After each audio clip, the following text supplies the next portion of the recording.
En fait, moi j'ai commencé le sport, c'est le foot qui me motivait. Donc c'est depuis l'âge de 5 ans que je pratiquais le foot jusqu'à l'âge de 20 ans. Mais bon, à un moment donné, j'ai eu une blessure qui m'a écarté des terrains pendant une longue période. Et c'est par le biais du coach Kra Alain, qui est aujourd'hui secrétaire général de la fédération, que je me suis introduit dans ce sport, l'athlétisme. Vu que je suis polyvalent, donc ça change.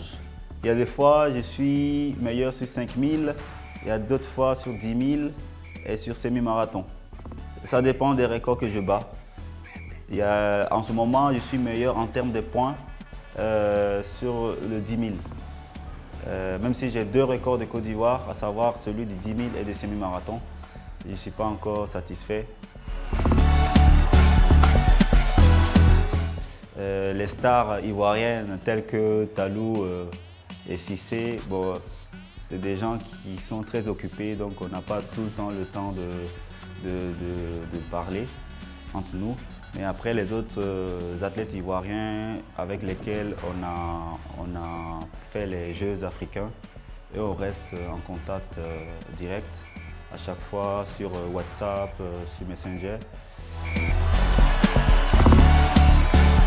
La première, c'est la participation au championnat du monde de semi-marathon. C'est-à-dire que ce n'est pas une victoire en tant que telle, mais pour moi, c'est une victoire. Maintenant, ma deuxième victoire, c'est le semi-marathon de Colmar.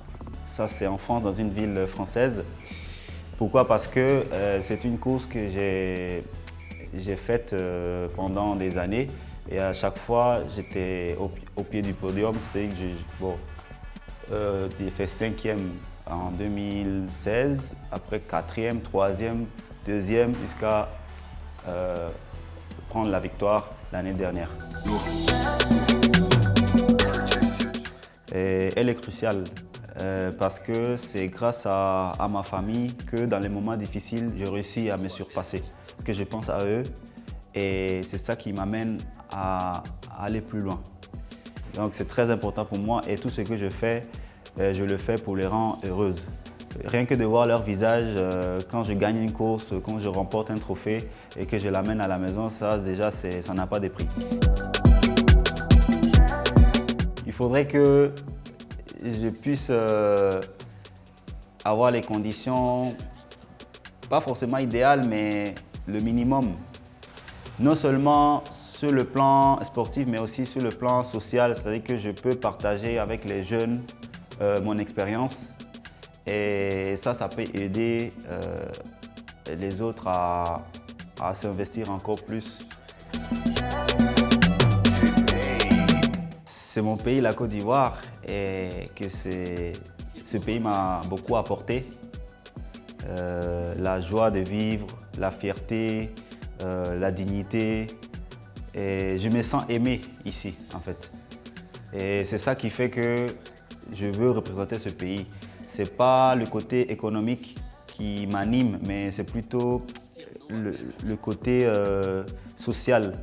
Voilà, l'Europe, c'est-à-dire l'Espagne, même si j'avais la possibilité, je ne le ferais pas, je ne les représenterais pas parce qu'ils me prennent comme un étranger. Donc moi, je ne veux pas faire quelque chose pour eux alors qu'ils ne me considèrent pas.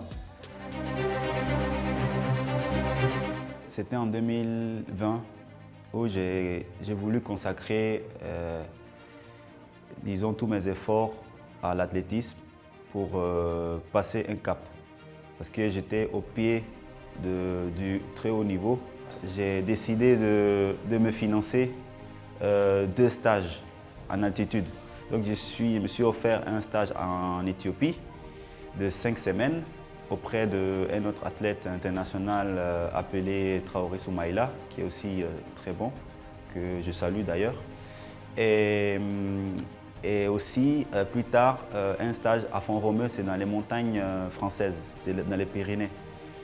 Et voilà, donc tous ces efforts que j'ai entrepris, le but c'était de représenter mon pays lors des championnats du monde. J'étais en confiance, j'étais prêt à sortir une bonne performance et malheureusement il y a eu des petites mésaventures qui ont fait que je n'ai pas pu participer alors que j'avais le droit. Cyrno a fait le beat.